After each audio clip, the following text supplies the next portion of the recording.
ये हमारा जवान अखिलेश चौधरी, आगरा में भी इनकी तैनाती थी। कैसे? वो तारीख कर भी गई हूँ। हाँ, हाँ, ईएमई में वो। अच्छा अच्छा। हाँ, क्या नाम क्या था? अखिलेश। है? अखिलेश। जय हिंद, जय भारत, वंदे मातरम। मैं रविंद्र फौजी। साथियों, कल 4 बजे मेरे पास एक कॉल आता है। आप सभी को पता है कि उत्तर प्रदेश आगरा में एक घटना घटी है हमारे एक सेना के जवान अखिलेश के साथ, जिनकी तैनाती वहीं आगरा में थी, ईएमई में। कल उनकी बहन का मेरे पास कॉल आता है 4 बजे। तो सबसे पहले मैं आपको कॉल सुनाता हूँ। हाँ हाँ।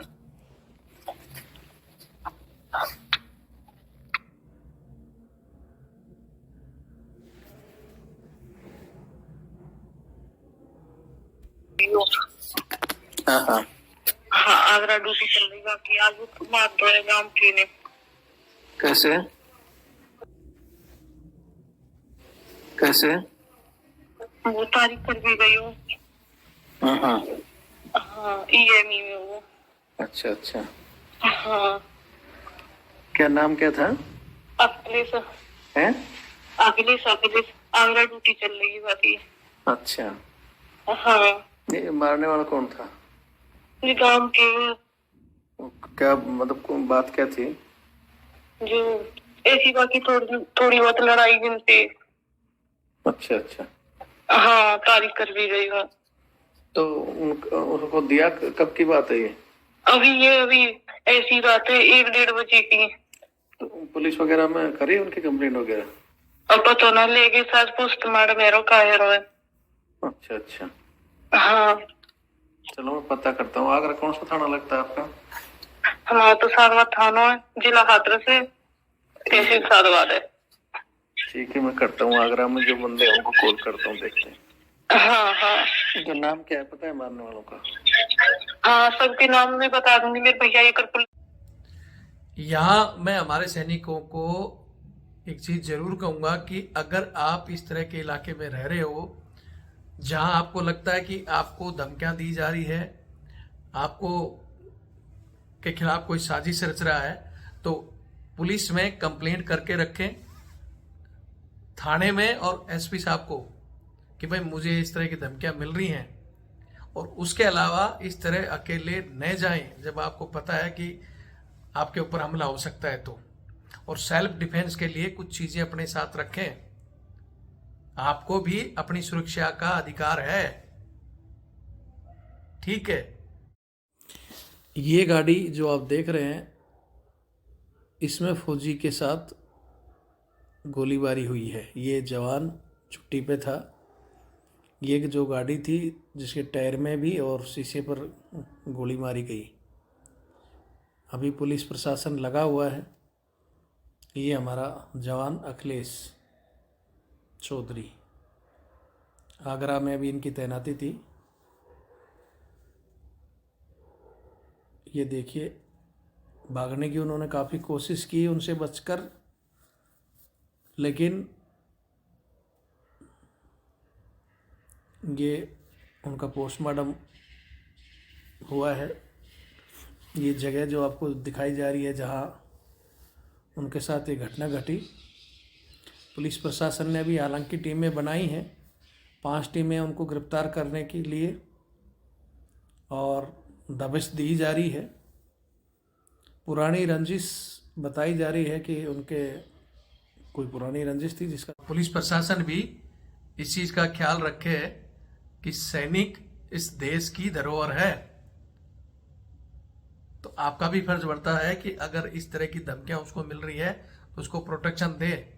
इन नेताओं के पीछे हजारों की जो फौज घूमती है पुलिस वालों की, तो आम आदमी की या इस तरह किसी को धमकी मिलती है तो उसकी सुरक्षा का भी ध्यान रखें। अगर काश इस तरह ध्यान रखा होता तो हमारा एक सैनिक इस तरह बलिदान नहीं चढ़ता, इस चीज़ की भेंट नहीं चढ़ता। बाकी वीडियो देखें और शेयर करें। जय हिंद, जय भारत, वंदे मातरम। जय हिंद, जय भारत, वंदे मातरम। मैं रविंद्र फौजी।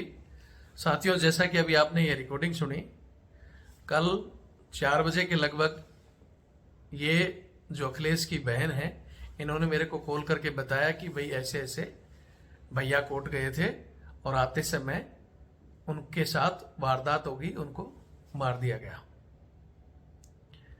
जैसे इन्होंने बताया, मैंने वहाँ जो हमारे और साथी थे वहाँ कॉल करके बोला कि भाई पता करो कि कहानी क्या हुई है, पुलिस कार्रवाई कुछ कर रही है कि नहीं कर रही है। तो वो आगे मैं बताऊंगा। सबसे पहले तो ये घटना जो कि ये हमारा जवान अखिलेश, जिसको सरहदों पर देश की रक्षा करनी थी, लेकिन उस फौजी आदमी को हमारे ही देश के लोगों ने घेर कर मार दिया। ये हमारे देश का दुर्भाग्य है। और सबसे बड़ा दुर्भाग्य तो ये है कि आज अगर फौजी आदमी सलामत नहीं है तो आम जनता का क्या हाल है। आम जनता को तो कोई भी कहीं मार देगा। उत्तर प्रदेश आगरा जो कि योगी जी के क्षेत्र में आता है, और योगी जी के आने के बाद में हालांकि बहुत कुछ यूपी में कंट्रोल हुआ है, लेकिन अभी भी इस तरह की वारदातें होने का मतलब है कि आम आदमी अभी भी सुरक्षित नहीं है। खुलेआम इस तरह ये इनकी आगरा में तैनाती है, एएमई कोर के जवान हैं, और इनका कोई कोर्ट केस था तो ये न्यायालय में गए थे। वापसी में लौटते समय रास्ते में 5-7 मोटरसाइकिल इनकी गाड़ी को घेरती हैं।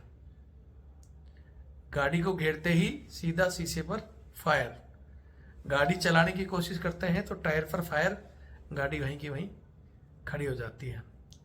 जब इतने लोगों को देखकर जान बचाने के लिए, क्योंकि अकेला क्या करेगा आदमी, वो भी निहत्था, और सामने कोई डंडे, तलवार, चाकू और गोलियां लेकर, बंदूक लेकर खड़े हैं, इसने भागने की, फाटक खोलकर भागने की भी कोशिश की है, लेकिन भागते भागते के फिर गोलियां मारी गई। फिर पकड़ के जब ये इनको कोई पास में ही कोई वेयर हाउस वगैरह था, वहां तक भागने की कोशिश की तो वहां पकड़कर मारपीट करके लास्ट में इनको मार दिया। हालांकि अब पुलिस एक्टिव है और पुलिस ने 5 टीमें भी बनाई है और वो इनको खोज रही है, और शायद वो मुजरिम पकड़े भी जाएंगे। जो इनके बीच में चीजें निकल कर आ रही हैं कि कुछ आपसी रंजिश थी, उसका भी जल्दी ही खुलासा होगा। लेकिन मैं सबसे पहले तो हमारे उस जवान की आत्मा शांति के लिए भगवान से प्रार्थना करता हूं कि भगवान उनकी आत्मा को शांति प्रदान करे। मैं उनको श्रद्धांजलि अर्पित करता हूं, और उनके परिवार को इस दुख की घड़ी में भगवान सांत्वना दे, इच्छा शक्ति दे कि वो इस दुख को सहन कर सकें। उनकी पत्नी और एक 3 साल का या 2 साल का बच्चा है। किस तरह एक हंसते खेलते परिवार को चंद लोगों ने आपसी रंजिश के चलते ये घटना को अंजाम दे दिया।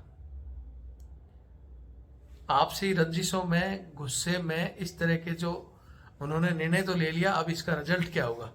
हालांकि वो जेल चले जाएंगे, उनकी भी जिंदगी खराब है, लेकिन एक परिवार इन्होंने बर्बाद कर दिया। दूसरा हमारे एक सैनिक देश का, जो कि आर्मी की एक प्रॉपर्टी समझो, एक जवान समझो, जिसको देश सेवा करनी थी, उनको भी इन्होंने खत्म कर दिया।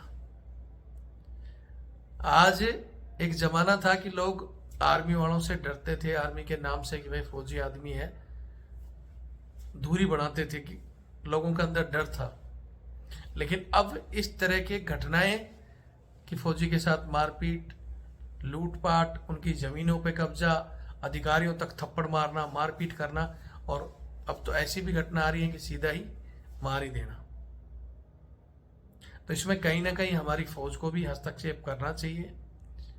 जब तक हमारी फौज थोड़ा सा अपना कड़ा रुख नहीं करेगी, तब तक सैनिकों के साथ इस तरह के जो ये दुर्व्यवहार है शायद ही रुकेंगे।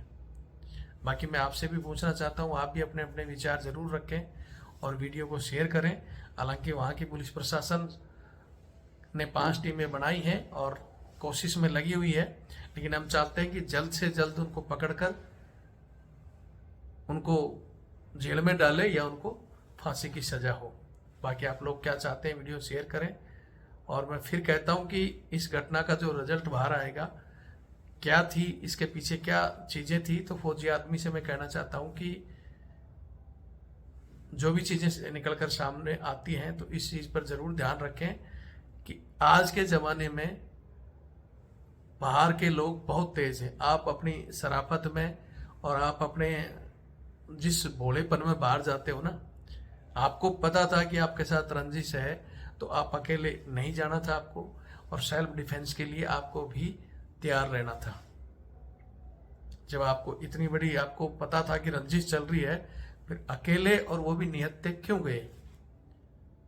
मैं इतना जरूर कहूंगा आगे सैनिक को कि ऐसे मामले में अगर आपके साथ कोई इस तरह की घटनाएं, आप ऐसे इलाके में रह रहे हो जहां आपको धमकियां मिल रही है, तो यहां मैं हमारे सैनिकों को एक चीज जरूर कहूंगा कि अगर आप इस तरह के इलाके में रह रहे हो जहां आपको लगता है कि आपको धमकियां दी जा रही है, आपको के खिलाफ कोई साजिश रच रहा है, तो पुलिस में कंप्लेंट करके रखें थाने में और एसपी साहब को कि भाई मुझे इस तरह की धमकियां मिल रही हैं। और उसके अलावा इस तरह अकेले न जाएं जब आपको पता है कि आपके ऊपर हमला हो सकता है तो। और सेल्फ डिफेंस के लिए कुछ चीजें अपने साथ रखें। आपको भी अपनी सुरक्षा का अधिकार है, ठीक है। पुलिस प्रशासन भी इस चीज का ख्याल रखे कि सैनिक इस देश की धरोहर है। तो आपका भी फर्ज बनता है कि अगर इस तरह की धमकियां उसको मिल रही है तो उसको प्रोटेक्शन दे। इन नेताओं के पीछे हजारों की जो फौज घूमती है पुलिस वालों की, तो आम आदमी की या इस तरह किसी को धमकी मिलती है तो उसकी सुरक्षा का भी ध्यान रखें। अगर काश इस तरह ध्यान रखा होता तो हमारा एक सैनिक इस तरह बलिदान नहीं चढ़ता, इस चीज की भेंट नहीं चढ़ता। बाकी वीडियो देखें और शेयर करें। जय हिंद, जय भारत, वंदे मातरम।